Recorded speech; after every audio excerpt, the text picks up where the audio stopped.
Hello friends, હું છું નીરજ ભરવાડ અને આવી ગયો છું એક નવા વિડીયો સાથે. આજના વિડીયોમાં આપણે ઘડિયાળનો કન્સેપ્ટ સમજવાનો છે. લાસ્ટ વિડીયોમાં આપણે જોઈ ગયા એ પ્રમાણે તમને ખ્યાલ હશે કે આપણે ઘડિયાળને 3 પાર્ટમાં ડિવાઈડ કર્યું છે. પહેલો ટોપિક છે તથ્યો એટલે કે ફેક્ટ્સ, બીજો ટોપિક છે અરીસો એટલે કે મિરર અથવા તો વોટર ઇમેજ, અને ત્રીજો ટોપિક છે ખૂણાઓ એટલે કે એંગલ્સ. ફર્સ્ટ ટોપિક જે છે તથ્યો એ આપણે ઓલરેડી ગયા શુક્રવારના વિડીયોમાં જોઈ ગયા. આજના વિડીયોમાં આપણે મિરર ઇમેજ અને વોટર ઇમેજનો કન્સેપ્ટ સમજવાનો છે. તો ચલો શરૂ કરીએ. તો સૌથી પહેલા મિરર ઇમેજ સમજીએ. ઘડિયાળના મિરર ઇમેજના આધારે કેવા પ્રશ્નો પૂછાય છે એ આપણે સમજી લઈએ. ઘડિયાળનો કોઈ એક ટાઈમ આપેલો હોય અને એ ટાઈમ અરીસામાં જોતા આપણને કેટલા વાગ્યા હોય એવું લાગે, આવા પ્રશ્નો પૂછાય છે. એક એક્ઝામ્પલ સાથે સમજીએ એટલે વધારે સારી રીતે ખ્યાલ આવશે કે ઘડિયાળનો ટાઈમ આપણને આપેલો હોય 5 વાગ્યા અને 10 મિનિટ. તો આ અરીસામાં જોતા કેટલા વાગ્યા હોય એવું લાગે. સો હવે મિરર ઇમેજનો એકચ્યુઅલ અને ઓરિજિનલ કન્સેપ્ટ શું છે? તો કે જે વસ્તુ લેફ્ટ સાઈડ હોય અરીસામાં જોવો તો એ રાઈટ સાઈડ દેખાય, અને જે વસ્તુ રાઈટ સાઈડ હોય અરીસામાં જોવો તો એ લેફ્ટ સાઈડ દેખાય.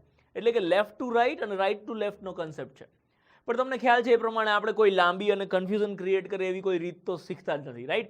સો હું તમને ડાયરેક્ટ આની જે શોર્ટકટ છે એ સમજાવી દઉં, એટલે આપણે કોઈ લાંબી રીતમાં પડવાની અથવા તો દર વખતે ઘડિયાળ જોવાની કે ઘડિયાળ દોરવાની જરૂર ના પડે. એક સિમ્પલ ટ્રીકની મદદથી આપણે આ પ્રશ્નનો જવાબ લઈએ. સો ટ્રીક શું છે મિત્રો, સમજી લઈએ કે ઘડિયાળનો સમય આપણને આપેલો છે 5 વાગ્યા અને 10 મિનિટ.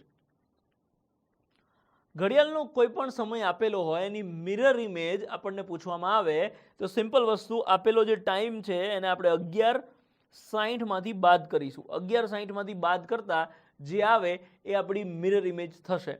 60 માંથી 10 જાય તો 50, અને 11 માંથી 5 જાય તો 6, તો 6 વાગ્યા અને 50 મિનિટ એ આપણી મિરર ઇમેજ થશે કે 5 વાગ્યા અને 10 મિનિટ અરીસામાં જોતા 6 અને 50 વાગ્યા હોય. સો આ સિમ્પલ ટ્રીકની મદદથી તમે ઘડિયાળના કોઈ પણ સમયની મિરર ઇમેજ આરામથી શોધી શકો છો. આમાં કંઈ ક્રેઝી છે નહીં, પણ તોય મારા જ જીવના સંતોષ માટે તમને એક એક્ઝામ્પલ સમજાવી દઉં કે 4 વાગ્યા અને 15 મિનિટ અરીસામાં જોતા કેટલા વાગ્યા? સિમ્પલ 11:60 માંથી બાદ કરીશું.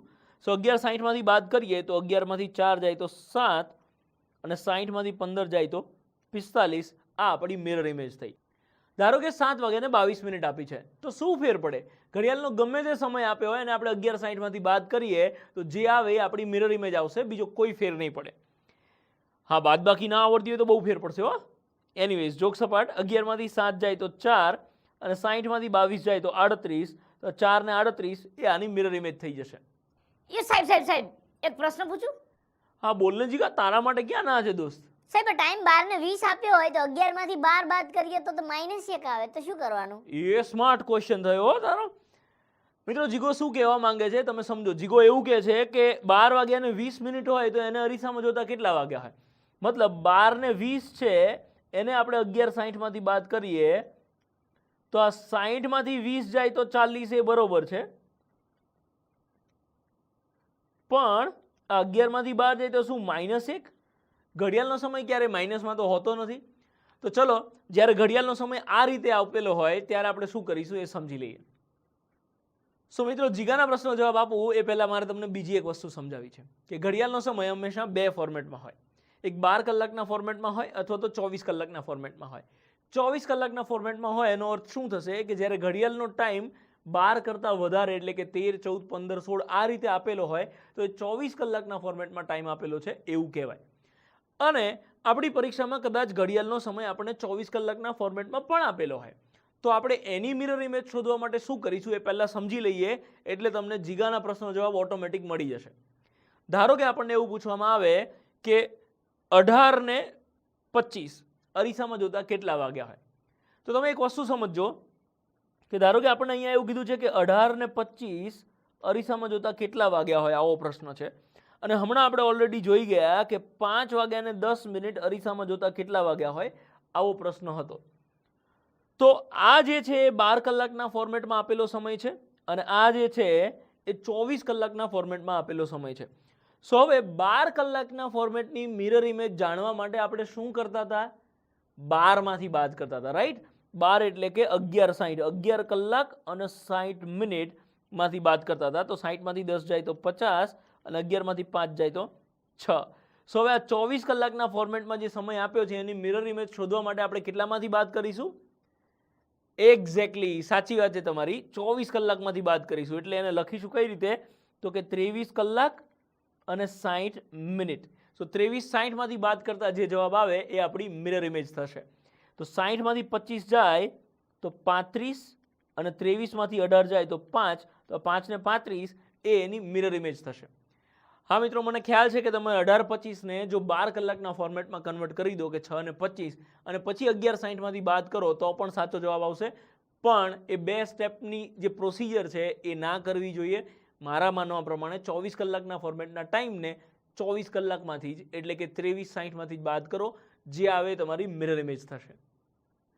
સો નેક્સ્ટ ક્વેશ્ચન જોઈએ, જે 24 કલાકના ફોર્મેટનો છે કે 17:40 ઘડિયાળમાં વાગ્યા હોય તો અરીસામાં જોતા કેટલા વાગ્યા હોય.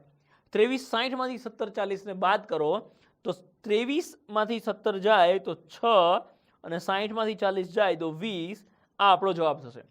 અને આના સાથે સાથે હું તમને જીગાના પ્રશ્નનો પણ જવાબ આપવા માંગુ છું કે મિત્રો, જ્યારે 11:60 માંથી બાદ કરીએ અને ઘડિયાળનો સમય જ્યારે 11 વાગ્યા કરતાં વધારે આપેલો હશે, ઇવન 12:20 ના બદલે જો 11:15 પણ આપ્યો હશે, ધારો કે અહીંયા હું 15 આપું છું તો 60 માંથી 15 જાય તો 45, પણ 11 માંથી 11 જાય તો 0. તો નોર્મલી આ 0 એટલે 12 થશે, તો 12 ને 45. પણ આપણે એવું ના સમજવું હોય તો હું તમને એક સિમ્પલ વસ્તુ કહી દઉં કે 0 આવશે તો અહીંયા કદાચ કંઈ કન્ફ્યુઝન ક્રિએટ થતું હોય તો આને સિમ્પલ રાખો કે ઘડિયાળનો સમય જ્યારે 11 વાગ્યા કરતાં વધારે આપેલો હોય ત્યારે આપણે એને કેટલામાંથી બાદ કરીશું? 23:60 માંથી બાદ કરીશું અને જે આવે આપણો જવાબ. એટલે કે અહીંયા 11 ને 15 છે, એની મિરર ઇમેજ જો આપણે જાણવી હોય તો 11:15 ને હું 23:60 માંથી જ ડાયરેક્ટલી બાદ કરીશ. તો 23:60 માંથી બાદ કરતા 60 માંથી 15 જાય તો 45 અને 23 માંથી 11 જાય તો 12, તો 12 ને 45 એ એની મિરર ઇમેજ થશે. અને જીગાનો જે પ્રશ્ન હતો કે 12 ને 20 વાગ્યા હોય તો અરીસામાં જોતા કેટલા વાગ્યા હોય, તો મેં હમણાં તમને કીધું એ પ્રમાણે કે 11 વાગ્યા કરતાં વધારાનો સમય હોય તો આપણે ડાયરેક્ટલી 23:60 માંથી બાદ કરીશું. સો 12 વાગ્યા ને 20 મિનિટ, તો 23:60 માંથી આપણે બાદ કરીએ તો 23:60 માંથી 12 ને 20 બાદ કરીએ તો 60 માંથી 20 જાય તો 40 આવશે અને 23 માંથી 12 બાદ કરો તો આ 11 આવશે. તો એની મિરર ઇમેજ થશે 11 ને 40. સો નેક્સ્ટ કન્સેપ્ટ સમજીએ, વોટર ઇમેજ. એટલે કે ઘડિયાળનો કોઈ ટાઈમ આપેલો હોય, એનું પ્રતિબિંબ પાણીમાં પડતું હોય તો કેટલા વાગ્યા હોય એવું લાગે.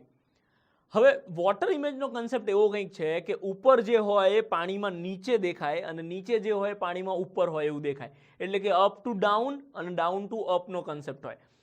પણ તમને ખ્યાલ છે કે આપણે એવી કોઈ માથાકૂટમાં પડતા નથી. હું તમને ડાયરેક્ટ આની જે શોર્ટકટ છે એ સમજાવી દઉં. તો ચલો સમજી લઈએ. સો ફર્સ્ટ ક્વેશ્ચન જોઈએ કે જો ઘડિયાળમાં 7:20 વાગ્યા હોય તો એનું પ્રતિબિંબ પાણીમાં પડે તો કેટલા વાગ્યા હોય એવું લાગે. સો મિરર ઇમેજ માટે આપણે શું કરતા હતા કે આપેલ સમયને 11:60 માંથી બાદ કરતા હતા.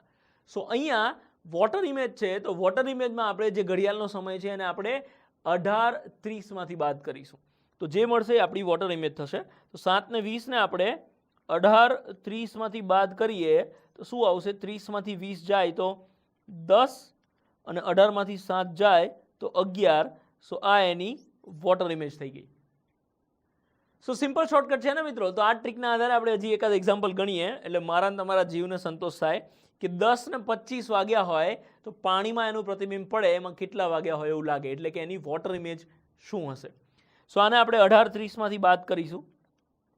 સો 18:30 માંથી બાદ કરીએ તો 30 માંથી 25 જાય તો 5 અને 18 માંથી 10 જાય તો 8, તો 8 ને 5 વાગ્યા હોય એવું લાગે. ધારો કે આપણને ટાઈમ આપ્યો છે કે 8:40.